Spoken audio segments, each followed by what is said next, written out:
I greet you in Lord's holy name. It's a privilege that we can study God's word together like this, though we are under lockdown. God's word is very much free, and I'm excited to study God's word with you.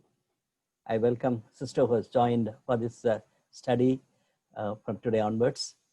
I'm so happy to see that Sister Punya has joined. Welcome each and every one of you for this Bible study.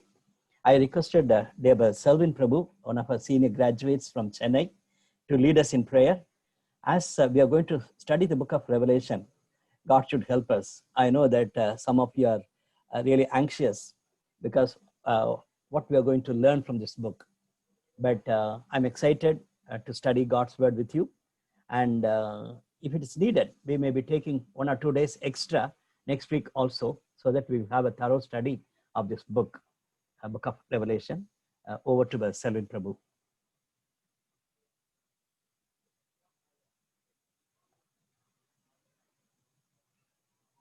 Selvin.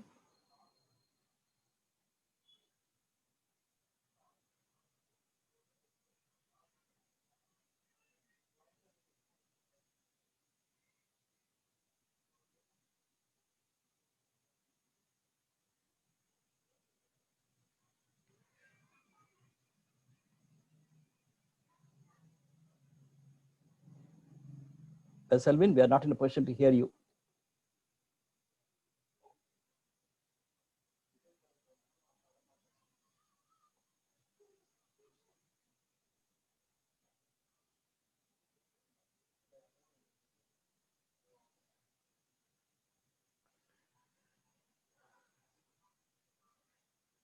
Selvin? Am I audible? Yes.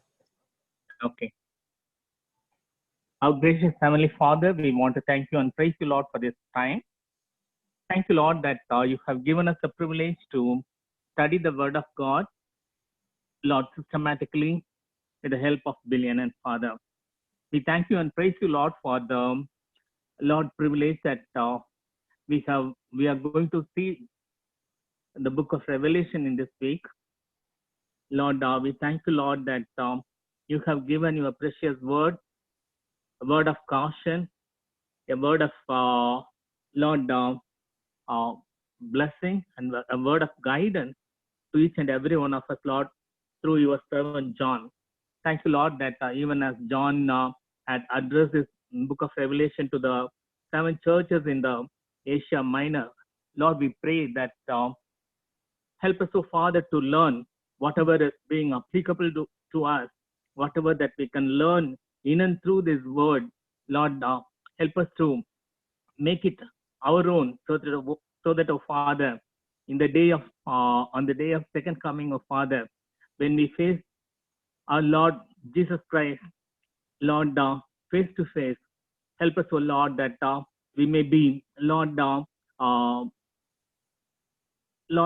taken to glory along with him, Father. Lord, help us to know that the angel of the Lord, whatever that had spoken through your servant John, may come to us very clearly and help us, oh Father, to know that, Lord, you will be speaking to us very personally, so that, oh Father, we may understand each and every word, Lord, in and through this book of Revelation. Thank you, Lord, for this time. Be with Billion and Lord, even as he expound on this word. Lord, let your grace may abound on him, Father. Bless him and guide him to Father. Thank you, Lord, for this time. In Jesus' name we pray, O Lord. Amen. Amen. Amen. Thank you so much, Selvin, for that wonderful prayer. Welcome. Thank you.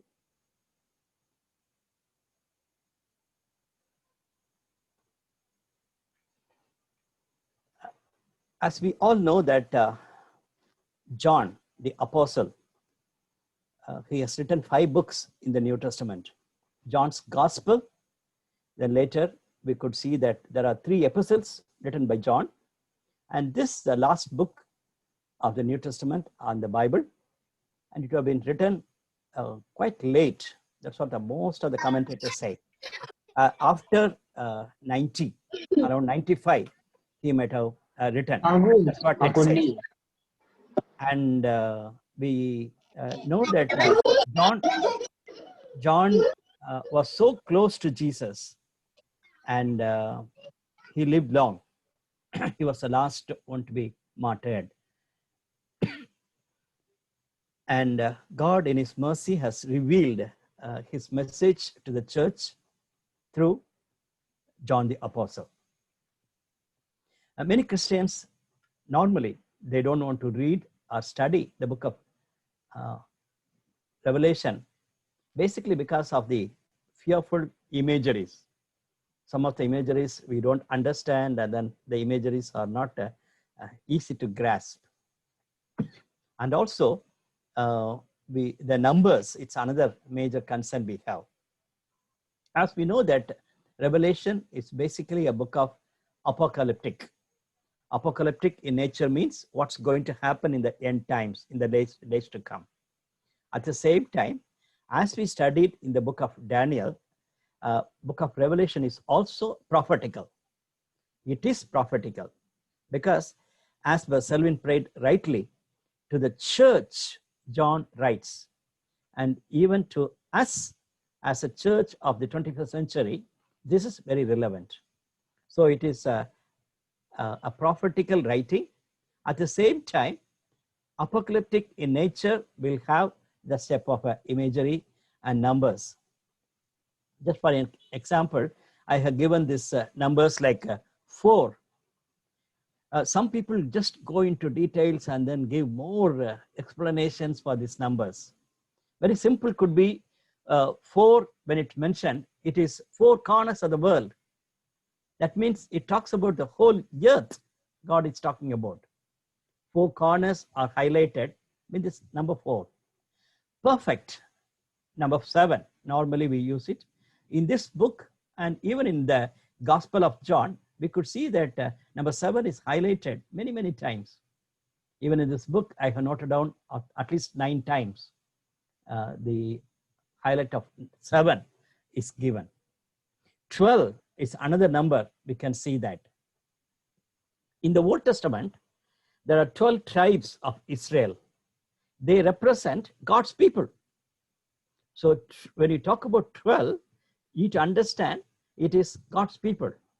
In New Testament, the 12 apostles of Christ are the pillars of the church.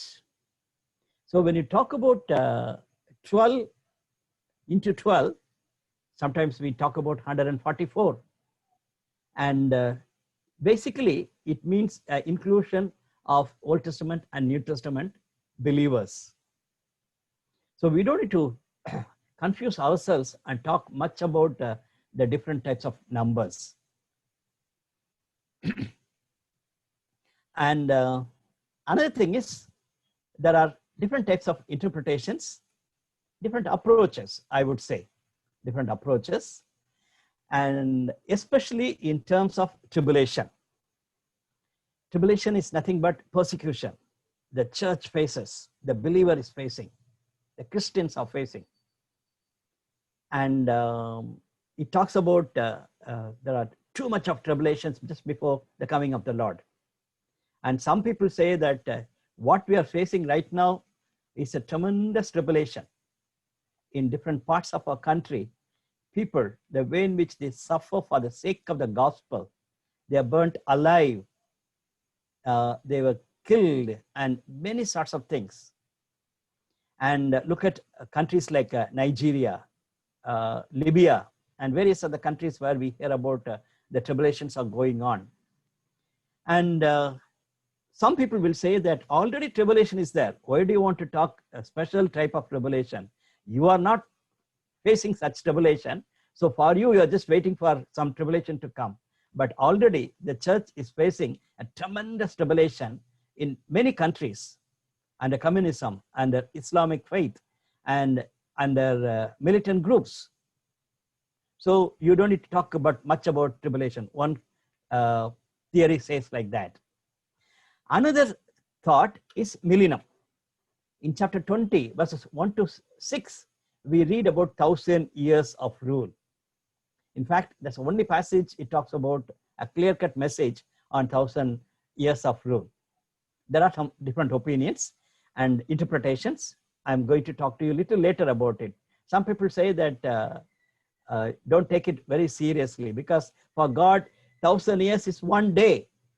So when you are talking about 1,000 years, for him just is one day. So why do you make a big fuss about millennium?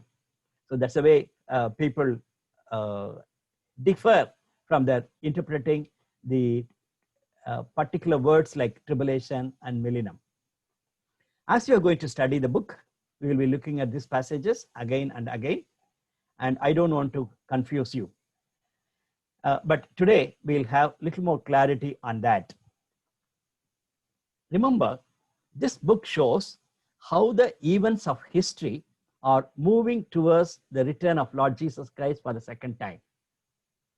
Right from Genesis first chapter till Revelation chapter 22, it is a progressive revelation of God's acts. And the history is moving towards the end, that is eternity. And here this book talks about such an events of history. That means we have to look at the past, which is highlighted here in this book, which is talking about the present, and also which is talking about the future. In fact, some people will say that only the last 3 or at the maximum 4 chapters talk about the future. It is futuristic, means Revelation is futuristic, means it only in the last 3 or 4 chapters. First 3 chapters talk about the present, more of the church age. And chapter 4 till 19, they say that it is more of the things happened in the past. One other thing, when you look at the book of Daniel, we have seen that God in his mercy has revealed a vision to the king Nebuchadnezzar, and he has seen that vision, and he didn't allow the wise people to know that. Rather, he challenged them. He said, you have to tell me the vision and you have to give me the explanation. And God revealed that great truth to Daniel, and he could come up and say very clearly what's going to happen. And that time we studied Revelation 13th chapter. When we were looking at Daniel, we studied Revelation 13th chapter. So what has happened in the history is revealed to John through these imageries, so that he can knew very well that God is active in the history. And another important factor here is we need to look at the literary context that comes in the general epistles context.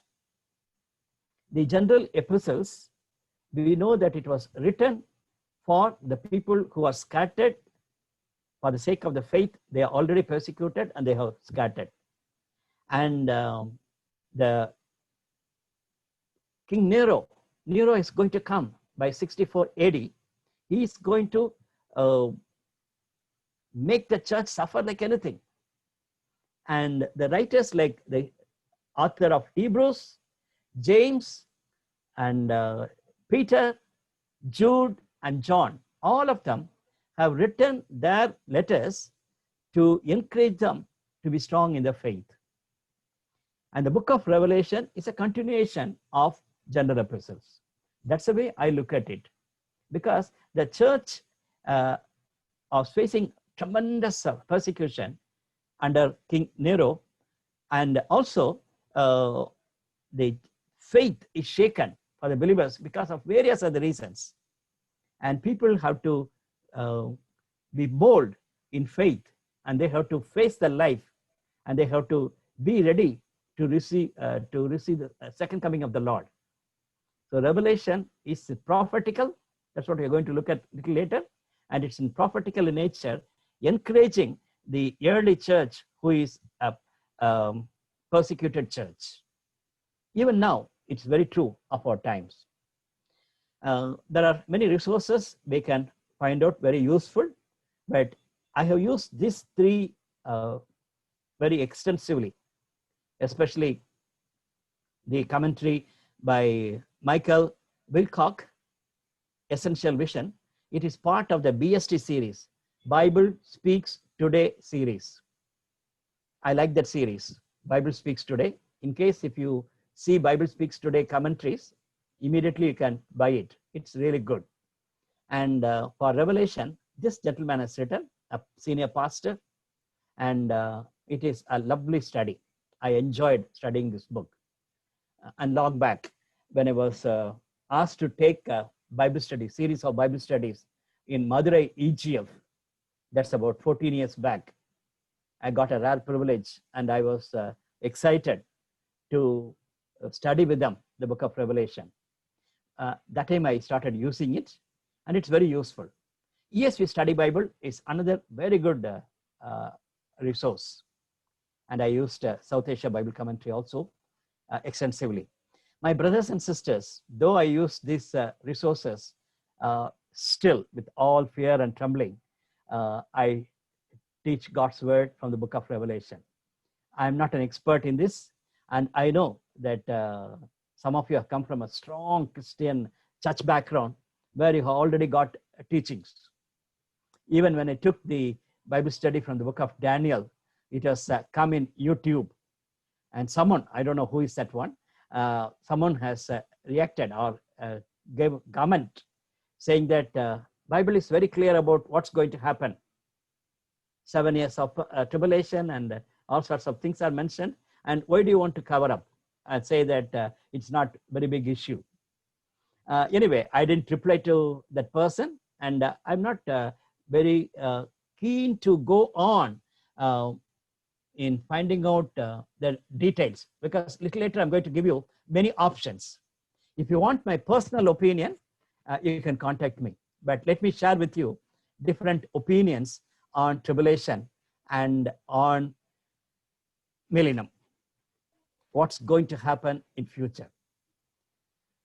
This map is very helpful because it talks about the 7 churches in Asia Minor. Now it is known as Turkey, the present Turkey. This is known as Asia Minor. You can see that there are 7 churches, Ephesus, Smyrna, and like that it's going, and Laodicea is the last one. And when you look at these 7 churches, you may have a question: what happened to Colossae?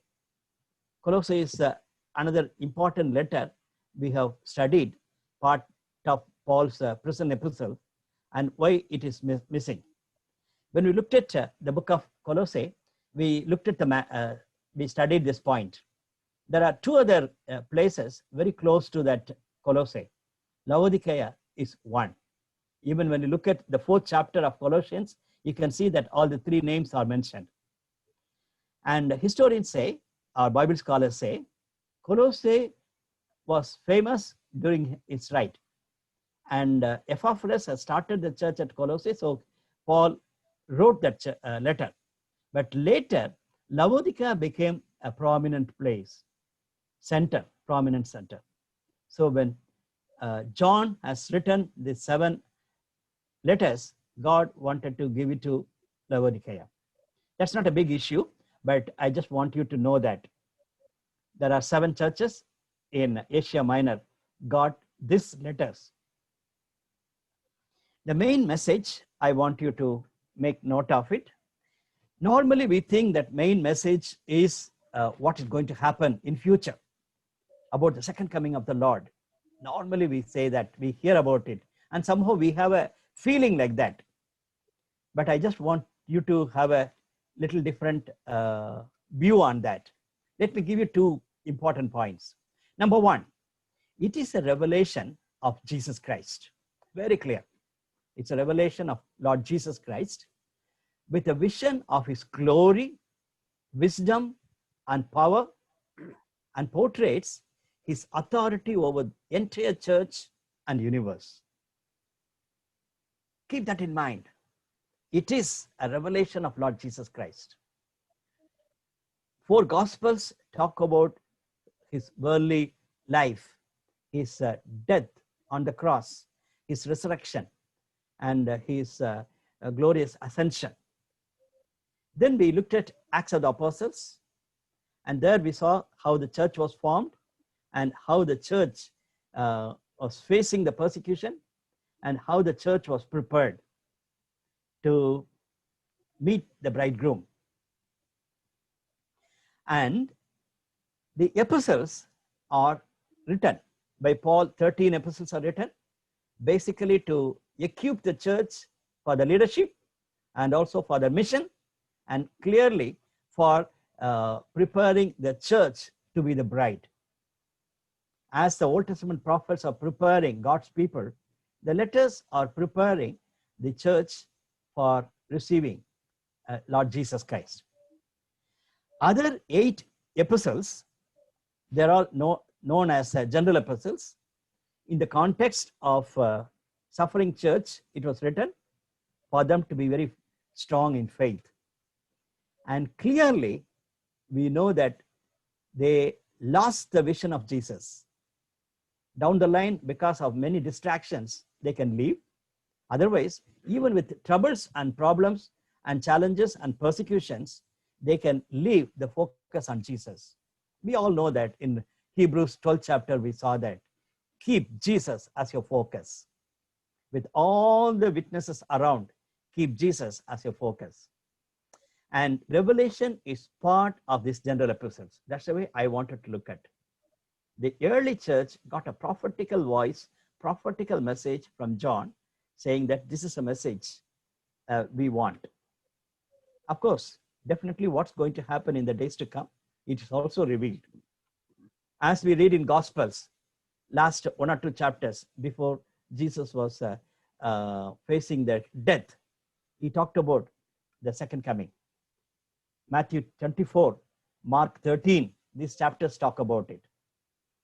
Here also, I would say most of the passages in Revelation talks about the present and talks about the past as a story to encourage and challenge the believers in the midst of their opposition and persecution to look unto Jesus. Just don't wait for second coming of the Lord. Be sure of leading a life which is pleasing to the Lord, fulfill the purposes of God, and look for Jesus. That's what it says. John's main point is to challenge and encourage the believers in the midst of their opposition and persecution to look unto Lord Jesus Christ. Okay, you wait. Let's look at some more points. We'll see whether Revelation is filled with only second coming, or do we see these main messages there. When you look at the broad outline, first chapter talk about things which John has seen. Very clear. Today we are going to look at that. What John the apostle has seen. The vision includes his mission and his real responsibility. Chapter 2 and 3 talks about things which the churches heard, what the early church, the 7 churches have heard. God willing, tomorrow we'll be looking at the 7 churches. Some people will say that the Asia Minor, the previous Asia Minor, got this message, that's all. And others would say that the 7 churches talks about the 7 stages of the church history. The early church was a vibrant church like Ephesians church, but they have lost their first love. And slowly and steadily, one by one, it's added. The 7th church, Laodicea, has become a church lukewarm. And people will say that that's the condition of the present church. They are not fire for the Lord, or they are not cool. Somehow it's going on. So the 7 churches also can be considered that way. That's the way they, some people would say. That's what we look at tomorrow. But the message is 2 chapters are committed for the ministry to be given, or the message to be given to the 7 churches. Chapter 4 to 19 talks about tribulations. That's not about the second coming fully. It's about what has happened in the past, what Daniel has seen, or what the church is facing right now, all are revealed to John the apostles. And John was so much anxious or afraid, terrified with that visions. Last 3 chapters, including 19 part of it, we see that it is about the future. That's what I said. Only the last few chapters talk about a triumphal future. Let's look at one more outline. It talks about first 3 chapters about the first century churches. Chapters 4 to 11 talks about Jerusalem's fall. And Jerusalem was ruled by Romans. And chapter 12 to 19 talks about Rome's fall. In that way, it is not about the second coming. It is definitely what has happened in the past and what's happening in the present are revealed to John the Apostle. That's what I was telling you right from the beginning. Don't worry much about Revelation and don't immediately come to a conclusion saying that Revelation is full of what's going to happen in future. Relax, we'll have more study on that. Chapter 20 verse 1 to 6 talks about the rest of the church 1000 years rule that we'll be looking at a little later. And the second coming and final judgment is mentioned in the last 2 chapters. I told you 7 is highlighted. Here we see that there are 8 points. I take it for BST commentary. 7 churches, 7 seals, 7 trumpets, and 7 visions of cosmic conflicts, and 7 bowls, 7 words of justice, and 7 visions of ultimate reality. I thought with that it's closing, but later we see that even 7 final revelations. We are going to look at this in the days to come. There are many 7s are highlighted by John. Even in this personal, in our first chapter study, we are going to look at one more 7. That is 7 blessings for God's people. So there are many ways in which we can see that John is talking about 7. It is not new. In John's gospel, we have seen 7 I am sayings, 7 miracles like that John has written. So be excited to study the book of Revelation. I told you that tribulation and millennium are the major concerns for interpretation in terms of when it's happening. So I wanted to have a graphic. I really thank dear Varivel for helping me to get this picture very clear from ESV Study Bible. Study Bible starts with pre-millennium, post-millennium, and third one is the amillennium. That is, it talks about don't give much about 1000 years of rule, because it is just one day for God. Anything can happen in one day.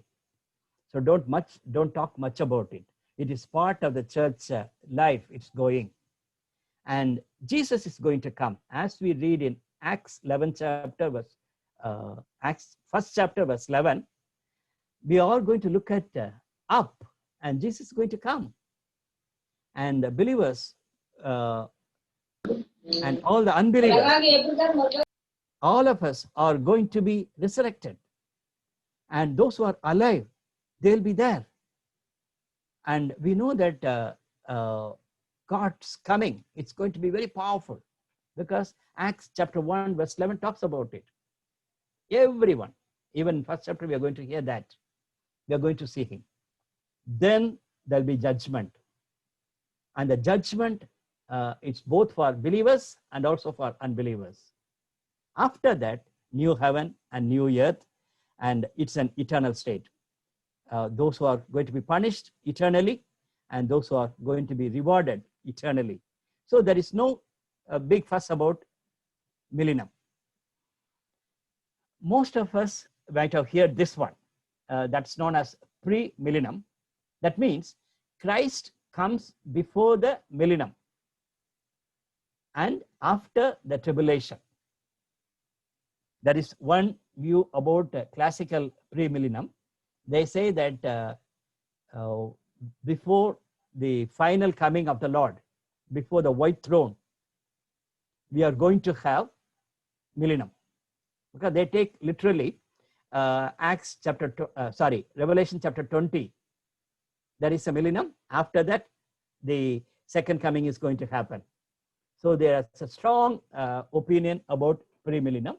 They literally take Revelation chapter 20. Others will say that don't take Revelation 20 very seriously. Okay, let's look at that. Here they say that the church age part of the tribulation is going. Christ will come, 1 Thessalonians chapter 4. And in the sky, he will come.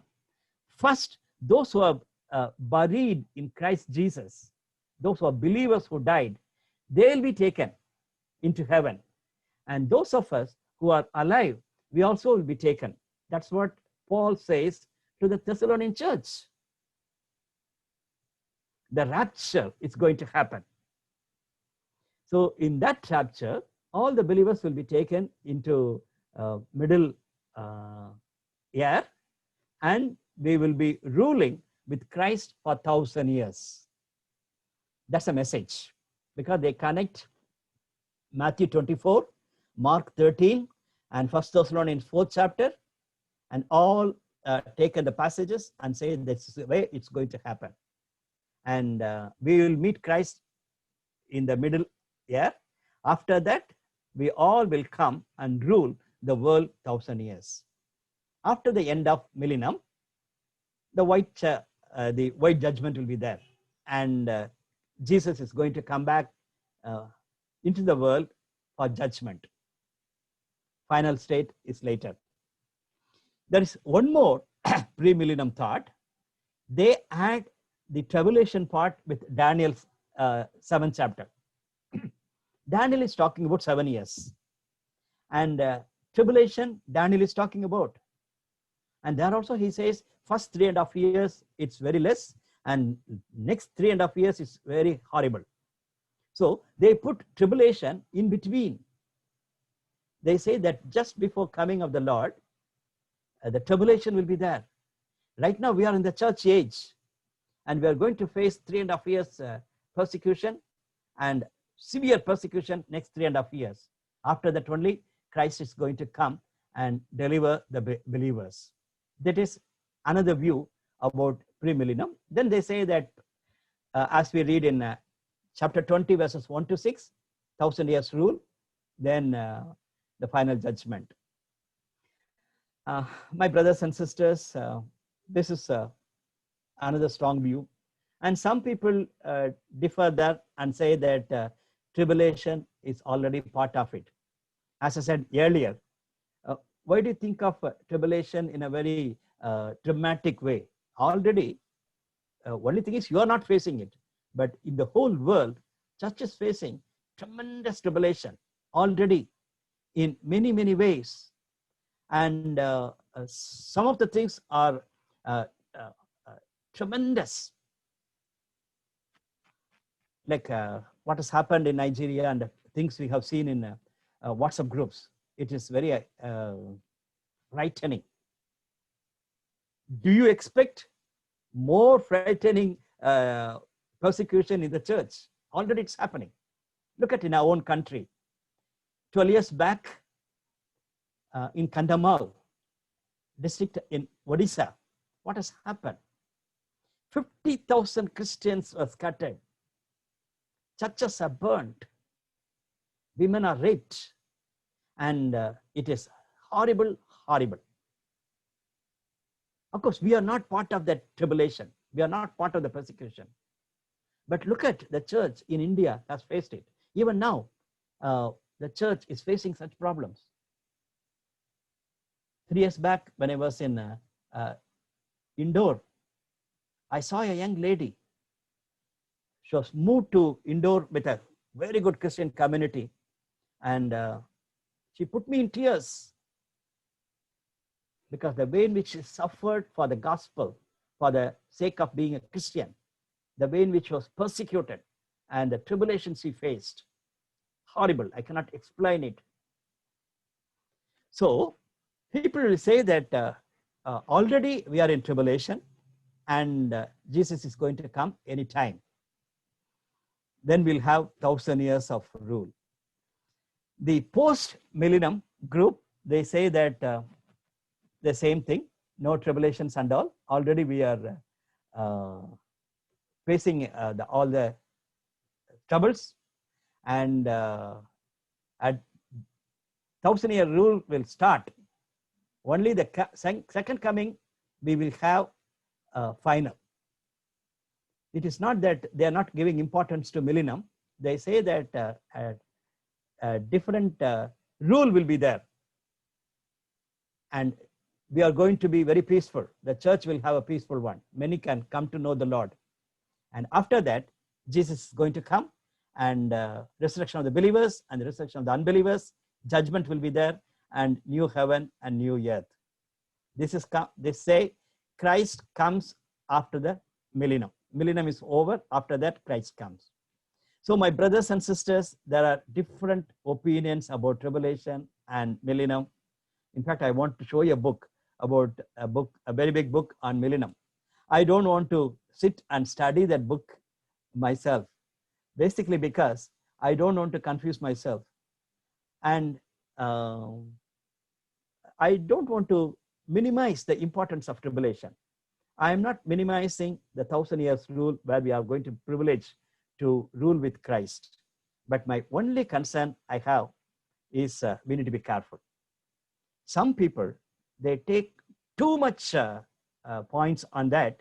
They talk only about millennium and talking about the future events of tribulations in a dramatic way, and they miss the present. That's the reason I wanted to say amen to the prayer where Selvin prayed earlier. It is for the church to consider the present, looking at the past. Hear me, not only in Daniel, even after that, in the historical event of the church in India and also all over the world, we need to learn from the history, and we need to be aware of our present responsibility. I want to see that more and more challenge for the present. I have to lead a holy life. I have to face persecution. I have to be part of the church which is alive, so that at any cost, when the world is attacking the church, we all will be united together and be a pure bride for the bridegroom. Jesus is going to come. So don't worry much about millennium and work on it. Before that, I have to tell you one point I missed it.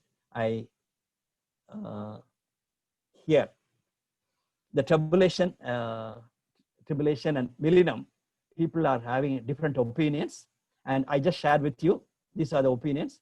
So don't go to the extremes, and don't confuse yourself. Look at the events of the history moving toward the return of the Lord. It is not cyclic. Clearly, it's not cyclic. Some people believe in a way cyclic, it's going to happen, it will continue like that. But Bible is very clear about the end times. It's going to be eternity, and we are going towards it. The last sentence I have to tell you right now, as someone said, when we study this book, either we'll be very glad or we'll be sad, otherwise we'll become mad. I fully agree with him. When you are studying this book, you need to be glad that what John has revealed as a revelation, it's for me, and I need to take very seriously. This is about the Lord Jesus for his glory. I'm excited to look at the glorious Lord Jesus. Secondly, I need to be so happy that Jesus is going to come back and I'm going to be with him. And there, I don't need to worry about ruling with him. That is my problem. Here, ruling is power. I want to come to power. I want to be elected as a leader. One way or other, I want to be in power. That is the way devil is working now. And don't look for the millennium just to have a power. I can rule with my Lord the unbelievers. That's a very bad attitude. And then some people are so glad that they're going to walk in the golden streets. My goodness. Some of us don't like gold at all. For me, gold means only the big idols having a tremendous gold. That's the way I look at it. And I don't want to have anything related with gold because I don't like gold at all. So for me, heaven is going to be a very sad place because as you speak, filled with golden road and golden things like that. No, that's not the way. I'm excited. Heaven, it's going to be glorious, far, far better than the gold, far, far brighter than the sunshine. There won't be any sun, but God's presence is going to be there. So I'm excited about it.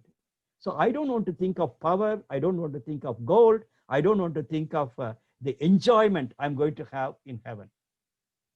So I'm glad, but I'm glad in a different way.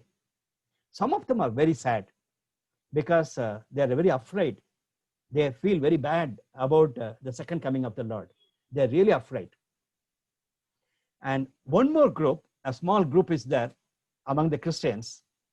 Even some believers are gone into that one. They became very mad. They're mad about talking about millennium. They talk about tribulation, and they wanted to become experts, and they became religious mad people. I'm not comfortable with them. See, as I said earlier, I'm not against millennium or I'm not against tribulation, but don't just concentrate on that and leaving the mission God has kept for you.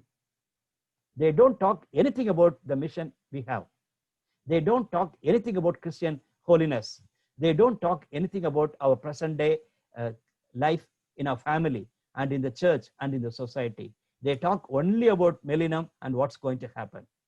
666 and this and that, and he's going to be that one, and this government is going to be that, and Pope is going to be like that, and all sorts of interpretations they want to bring about the future tribulation and millennium, and leaving the present enjoyment with Christ and present responsibility of our role in the church and our present mission to be fulfilled. God has kept us. One is to be the witnesses for him and to be with him. So we have to keep that. As we studied in Acts, the witness and worship should join together, work together. I have to worship the Lord, and I have a mission to fulfill in this world. So please don't become mad after studying the book of Revelation. Today, we are going to look at chapter 1. I have requested dear sister Sushma from Andhra Pradesh. Long back, she wrote to me in the WhatsApp, Uncle, I want you to take book of Revelation. It took a long time for me to come to the week, and hence I requested dear Sushma to read the first portion of book of Revelation. She only told me first, then later others have started. And I think of Shubha Sam. She also wanted Revelation right after Daniel, but we had a break, and now I'm happy we are in the right time. I really appreciate dear sister Sushma. She has challenges in the internet, but she's very keen to watch this Bible study in YouTube, and the way in which she sends me the feedback, I'm extremely grateful to God. And people like her motivates me to study God's word a little more seriously. Thank you, Sushma, for reading this passage. Revelation chapter 1. The revelation of Jesus Christ, which God gave him to show to his servants the things that must soon take place. He made it known by sending his angel to his servant John, who bore witness to the word of God and to the testimony of Jesus Christ, even to all that he saw. Blessed is the one who reads aloud the words of this prophecy, and blessed are those who hear and who keep what is written in it, for the time is near. John, To the seven churches that are in Asia, grace to you and peace from him who is and who was and who is to come, and from the seven spirits who are before his throne, and from Jesus Christ, the faithful witness, the firstborn of the dead, and the ruler of kings on earth. To him who loves us and has freed us from our sins by his blood and made us a kingdom, priests to his God and Father, to him be glory and dominion forever and ever. Amen. Behold, he is coming with the clouds, and every eye will see him, even those who pierced him, and all tribes of the earth will wail on account of him. Even so, Amen.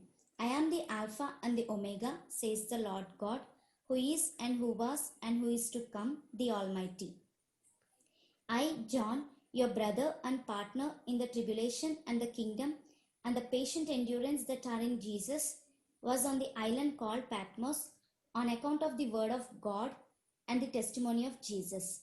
I was in the Spirit on the Lord's day, and I heard behind me a loud voice like a trumpet saying, write what you see in a book and send it to the seven churches, to Ephesus and to Smyrna and to Pergamum and to Thyatira and to Sardis and to Philadelphia and to Laodicea. Then I turned to see the voice that was speaking to me, and on turning I saw seven golden lampstands, and in the midst of the lampstands one like a son of man, clothed with a long robe and with a golden sash around his chest. The hairs of his head were white, like white wool, like snow. His eyes were like a flame of fire. His feet were like burnished bronze refined in a furnace, and his voice was like the roar of many waters. In his right hand he held seven stars. From his mouth came a sharp two-edged sword, and his face was like the sun shining in full strength. When I saw him, I fell at his feet as though dead.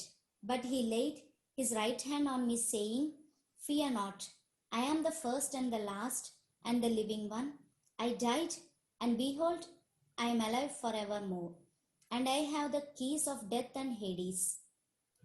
Write therefore the things that you have seen, those that are, and those that are to take place after this.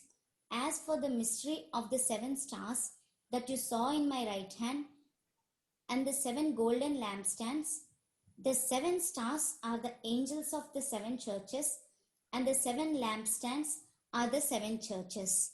Thank you. Thank you, Susma. When you look at first 8 verses in this chapter, we see something like introduction. Look, and first 3 verses talks about the blessings. It is a revelation from Jesus Christ, which God gave him to show his servants what must soon take place. It's prophetical, at the same time it is apocalyptic. Keep that in mind. He made it known by sending his angel to his servant John. So those who received this revelation for the first time, they knew what it means. For us, we look back and we look at it in a different perspective. But those who have received it, it's a early church was scattered, and they were in trouble already, and they wanted to hear a powerful message from God as a revelation given to John. And blessed is the one who reads aloud the words of this prophecy. That's what I said. There are 7 blessings given in this passage, in this book. I have mentioned all the other 6 verses, chapter 14, chapter 16, chapter 19, chapter 20, and later in chapter 22. The word blessed is coming. We are the blessed people. Who are they? They are the believers in Christ. Blessed people. And to them it's given. Blessed is the one who reads aloud the words of this prophecy, and blessed are those who hear it and take to heart what is written in it, because the time is near. So we'll look at all the other 6 verses and make note of it. We have to be claiming that such a promise, that as a child of God, I am a blessed person. Then let's go forward. Verses 4 to 6, we see that it is clearly a greeting to the 7 churches. That's what we saw in the map. The triune God is very much involved in that. We could see that God in his mercy has loved the church. And though the book of Revelation is highlighting the glorious Lord Jesus Christ, we cannot afford to miss God the Father and God the Holy Spirit. All three are involving, right from Genesis onwards. We need to keep a right understanding of the triune God. You should not be confused. Even in the last book, we cannot say that Jesus is highlighted more and God the Father and God the Holy Spirit is missing. And it's very clearly mentioned that Jesus Christ is the focus for the church. And he has made us to be kingdom and priests to serve his God, the Father. To him glory and power forever and ever. And when we look at the message, we can clearly see that the coming of the king is announced. He is who is and who was and who is to come, the Almighty. And he's going to come. And here it says, the eyes will see him. So that's the reason the millennium part, they have some difficulties. Those who talk about the secret coming, this verse has a challenge. So the 2 comings of the Lord has to be there when you're talking about the pre-millennium. Okay. First of all, Jesus is going to come and every eyes will not see. Because look, he is coming with clouds and every eye will see him, and even those who pierced him, and all people on earth will mourn before him. So some people will say that by looking at this verse, we know that his coming is going to be seen by all, not by a selected few. But at the same time, other passages talk about a secret coming. Rapture. Rapture is going to be there, and then 1,000 years of rule. Then Jesus is going to come and every eyes will see him. So that's the way people say. There are some confusions. And when you look at Isaiah 11th chapter, we see that the Spirit of the Lord is from different perspectives it's mentioned. So the sevenfold Spirit, it's not 7 types of Spirit. The same Spirit of God with sevenfold is highlighted. And even Daniel chapter 7, we read about it. It's very clear. Already we looked at it. That is, a day will come. He approached the Ancient of Days and was led into his presence. He was given authority, glory, and sovereign power. All nations and peoples of every language worshipped him.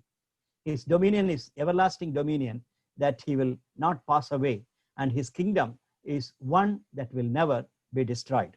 That he's talking about the second coming of the Lord. That's a vision Daniel had. That's what we read when you look at the announcement of the King, Lord Jesus coming. The second paragraph in the first chapter talks about a very powerful message, the vision John received. Only the main points I wanted to stress. John was under persecution. He was in Patmos. There he got a very special vision from God. And he knew Jesus very well. When he turned back and he saw the Son of Man, the Jesus whom he loved so much. And Jesus to him said, my beloved disciple. But when this time, when he looked at Jesus, he fell as he's dead. That's one point I just wanted to highlight as we are looking at this study. My brothers and sisters, you can sing, what a friend we have in Jesus. Yes, he can be a friend. But the closest friend himself fell down as he died when he looked at Jesus. So the coming of the Lord is not going to be an ordinary one. Coming of the Lord is going to be a glorious one. We cannot simply sing songs and say that what a friend we have in Jesus, and like David and all others, we cannot dance and go with him. In his presence, it will be terrific. Have such a fear of the Lord in the presence of God. The last passage talks about when I saw that, I fell down, and he said, don't be afraid. And he said, write what you have seen, what is now and what will take place later. Then he gave the mystery to him. That is a responsibility God has given to John to write down. So that's what questions I'm asking now. What is my first immediate reaction when I hear about John's revelation? When I hear this, what's my first reaction? I need to have fear and trembling before the presence of the Lord. Second question, if the messages for the present church, what should be my response? It is not simply about the millennium. It is not simply about the second coming of the Lord. It is for the present church to be equipped and encouraged to receive the bridegroom. How much I'm responsible. How much I allow the Spirit of God to work in me and through in my life. Let's consider. John allowed the Holy Spirit to work in him, and he brought out such a powerful message for all of us. We may not bringing such a big revelations, but definitely God has a message to pass it on to others through us. Are we ready like John? Let's pray together. Father, we thank you for the book of Revelation. We thank you for the great life of John. We thank you for the power of the Holy Spirit. And we thank you for the presence of the Lord. We thank you for the great plan of the triune God.